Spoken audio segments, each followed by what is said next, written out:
कार्यक्रमों में जो ये विनायक ताम्रकार है उसकी बड़ी सक्रियता रही, चाहे वो शिवराज सिंह जी हों, चाहे वो हमारे प्रदेश के गृह मंत्री हों, चाहे वहाँ के सांसद विजय बघेल हों, इन सब के साथ उनकी सोशल मीडिया में तस्वीरें हैं। साथियों, इस घटना की नैतिक जिम्मेदारी हमारे प्रदेश के गृह मंत्री को लेना चाहिए, क्योंकि उनके प्रभार वाले क्षेत्र में अभी उनकी खेती होना ये दुर्भाग्यजनक है। आज हम लोग देखते हैं पूरे प्रदेश में रायपुर राजधानी और पूरा प्रदेश का जो युवा है वो नशे के गिरफ्त में है। जगह जगह अवैध शराब की बिक्री, प्रशासन शराब की दुकानें खोल रहा है, जगह जगह ड्रग्स की सप्लाई हो रही है, गांजा पकड़ा रहा है। एक संरक्षित सिंडिकेट बनाकर ये लोग पूरे प्रदेश में काम कर रहे हैं। पंजाब से ड्रग्स रायपुर आ जाता है, ड्रग रायपुर में राजधानी बन गया है ड्रग का। तो इस तरह से ये युवाओं के बीच में महामारी का रूप ले रहा है और इसके खिलाफ सख्त कार्रवाई की जरूरत है। और मुझे ऐसा लगता है कि बिना सत्ता के संरक्षण के इस तरह के जो नशीले पदार्थों का व्यवहार पूरे प्रदेश में नहीं हो सकता, और इसके लिए कोई जिम्मेदार है तो प्रदेश की सरकार है और प्रदेश का प्रशासन है। गैस के दरों को लेकर भी आज हम लोगों का पुतला दहन का कार्यक्रम है और इसी में उसके बारे में भी दो शब्द हम लोग कहना चाहते हैं। डबल इंजन की सरकार निरंतर लोगों पर प्रहार कर रही है, महंगाई की दर निरंतर बढ़ते जा रही है और कहीं महंगाई की दर कम होने का नाम नहीं ले रही। उसको लेकर भी आज पूरे प्रदेश भर में प्रदेश कांग्रेस कमेटी के निर्देश पर पुतला दहन किया जाएगा। साथियों, एक तरफ ये उज्ज्वला गैस कनेक्शन बांट रहे हैं और दूसरी तरफ गैस की कीमतों को बढ़ा रहे हैं और 1000 रुपये महिलाओं को दे रहे हैं। जब महिलाएं गैस का सिलेंडर भराने जाती हैं तो उससे ज़्यादा उनको पैसा गैस सिलेंडर भराने में देना पड़ता है। तो एक तरफ महतारी वंदन के नाम पर पैसा देना और दूसरे तरफ उज्ज्वला के नाम पर उनसे अधिक राशि और दरों को बढ़ाकर वसूली करना, ये कहाँ तक जायज़ है, इसका पूरा कांग्रेस पार्टी विरोध करती है। मैं पत्रकार साथियों से निवेदन, पुलिस प्रशासन है फर्स्ट ये है कि इसमें राजस्व के अधिकारी, जिसमें कहीं कहीं राजस्व के अधिकारियों का नेतृत्व है। और जब खुलासा एक हुआ है जनता द्वारा किया गया है कि वहाँ के जो सरपंच है, वहाँ के जो ग्रामवासी हैं, आप सबको समाचार पत्र के माध्यम से पता चल गया है, वहाँ जो ग्रामवासियों ने जो हिम्मत का काम किया है, मैं उसका बहुत बहुत धन्यवाद करता हूँ कि इतना बड़ा जो रैकेट का जो खुलासा कर रहे हैं। कहीं से इसमें ग्रामीण पहले आ गए हैं, उसके बाद इसमें हम सब कांग्रेस से साथी में हम इसको ये करना चाहिए और प्रयास ये रहेगा कि इसका पूरा खुलासा हो और जो व्यक्ति है उसको दंडित किया जाए। कामगार के ऊपर पुलिस ने केस दर्ज किया है। कामगार के ऊपर पुलिस ने केस दर्ज किया है इस मामले में 18C NDPS। लेकिन खेत जो है वो उनकी बहनों के नाम पे। तो क्या कामगार ने स्वीकार किया है क्या ये मैं फसल खो रहा था?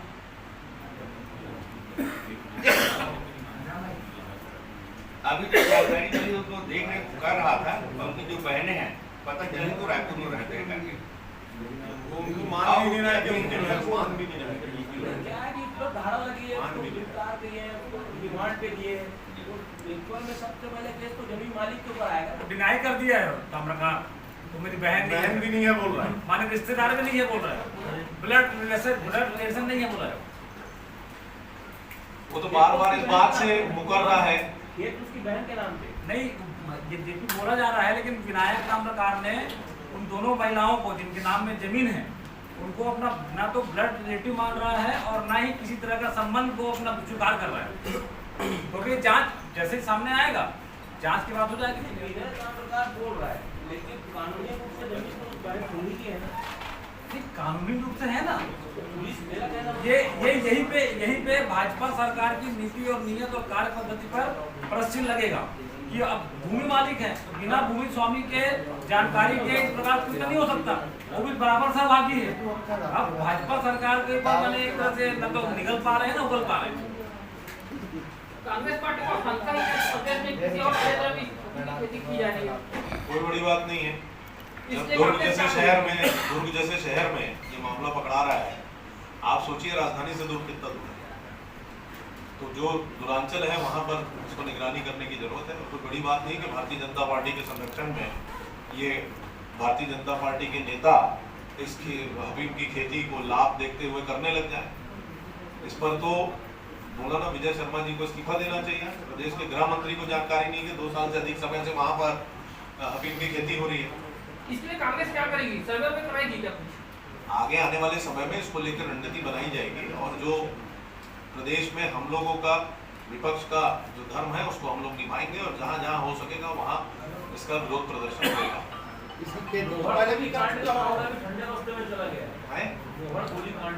नहीं, मैं आपको वही चीज बता रहा हूँ। देखिए, ये पूरा एक सिंडिकेट बनाकर, गिरोह बनाकर काम किया जाता है।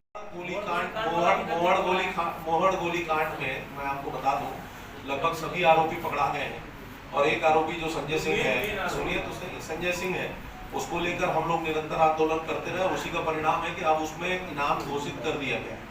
अब ये तो आप भी जान रहे हैं कि सरकार के लोग हैं और सरकार का आदमी है, तो उसको क्यों नहीं पकड़ा जा रहा है? ये तो आपको विपक्ष से भी पूछना चाहिए और स्थानीय विधायक जिनके कार्य क्षेत्र में, जहां से वो निर्वाचित हुए हैं, जहां से सांसद निर्वाचित हुए हैं, जहां से महापौर जी निर्वाचित हुए हैं, ये सवाल आपको उनसे भी करना चाहिए कि संजय सिंह आपकी पार्टी का आदमी आज तक क्यों नहीं पकड़ा है? अब मोहड़ गोली कांड में इनके जिला अध्यक्ष को 4 दिन जाने में मोहड़ क्यों लग गया? ये सब बात होनी चाहिए। 2 साल में धर्मांतरण को लेकर शासन प्रशासन सत्ता में जो बैठे लोग हैं वो कानून क्यों नहीं बना रहे? उस पर कानून धर्मांतरण पर बनना चाहिए और क्यों नहीं बन रहा है ये भारतीय जनता पार्टी के लोग बता सकते हैं। समुद्रा में जो अफीम की खेती दुर्ग जिले में की जा रही है उसके विरोध में आज प्रेस कॉन्फ्रेंस किया गया है। भारतीय जनता पार्टी के नेता ताम्रकार के द्वारा वहाँ अफीम की खेती की जा रही है और बड़े दुर्भाग्य का विषय है कि वहाँ भारतीय जनता पार्टी के नेताओं के संरक्षण में, सरकार के संरक्षण में दुर्ग जिले में अफीम की खेती हो रही है। राजधानी से महज कुछ किलोमीटर दूर 10 एकड़ में अफीम की खेती होना ये दुर्भाग्यजनक है। क्या लगता है कितने समय से हो रहा था और जो गिरदावरी रिपोर्ट वगैरह तैयार होता है, स्थानीय जो प्रशासन है उसकी कितनी मिलीभगत इसमें दिखाई देती है, उस पर क्या कार्रवाई की मांग? पूर्ण रूप से प्रशासन मिला हुआ है। आप अभी हमारे जिलाध्यक्ष जी बता ही रहे थे कि जगह जगह किसानों के साथ जाकर उनके धान का सत्यापन, भौतिक सत्यापन, जगह जगह गिरदावरी को लेकर काम, तो क्या जिला प्रशासन और राजस्व के अधिकारियों को पता नहीं चला वहाँ अफीम की खेती हो रही है? आज छोटी सी जगह में धान नहीं होता और कोई धान बेचने चला जाता है तो इनको पता चल जाता है, पर वहाँ कैसे नहीं पता चला प्रशासन को कि अफीम की खेती हो रही है? ये चिंताजनक बात है और मुझे ऐसा लगता है कि प्रशासन की मिलीभगत के चलते वहाँ अफीम की खेती। गृहमंत्री से इस्तीफे की मांग कर रहे हैं। मुख्यमंत्री, गृह मंत्री दोनों को इस्तीफा देना चाहिए। मुख्यमंत्री जी से प्रदेश संभाल नहीं रहा और गृह मंत्री के प्रभार क्षेत्र में अफीम की खेती हो रही है, इससे ज़्यादा दुर्भाग्यजनक है। कांग्रेस क्या करेगी? आने वाले दिनों में उग्र आंदोलन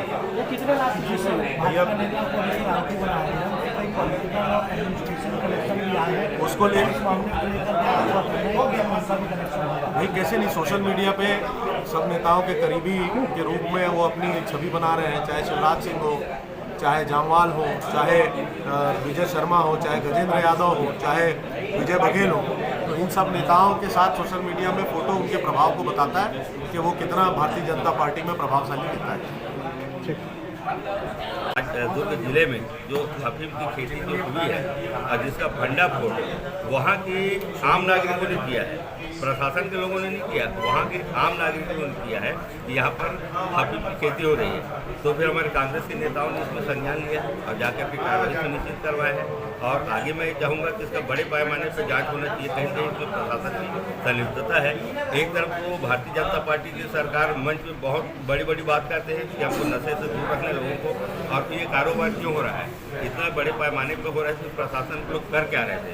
अभी जैसे गिरदावरी की रिपोर्ट, अभी जैसे हमारे किसानों को धान खरीदी के नाम से, गिरदावरी के नाम से किसानों को चोर घोषित करने का काम ये सरकार की है। और दूसरा विषय ये है कि हमारे कांग्रेस के नेताओं ने जब इस सरकार से अपने धान का कीमत लिया, बोनस लिया, तो ये भारतीय जनता पार्टी के लोग फोटो डाले हैं, व्हाट्सएप डाले, पेपर में छपवाए। हमको तो फक्र है कि हमारे कांग्रेस के नेता लोग किसान हैं। क्या भारतीय जनता पार्टी को फक्र है अपने नेताओं पर कि अफीम की खेती कर रहे हैं? कांग्रेस इस पे क्या करेगी? आज जो गजेंद्र यादव है यहाँ के प्रभारी मंत्री दुर्ग जिले से, वो आ रहे हैं, तो इसका गिराव वगैरह देखिए, अभी तो हमारा पुतला दहन का कार्यक्रम है। अभी जो गैस का दाम जो बढ़ा है 60 रुपये, उसके विषय हम पुतला दहन कर रहे हैं। आगे जैसा भी प्रदेश कांग्रेस कमेटी या कांग्रेस का जो निर्देश होगा उसका हम पालन करेंगे।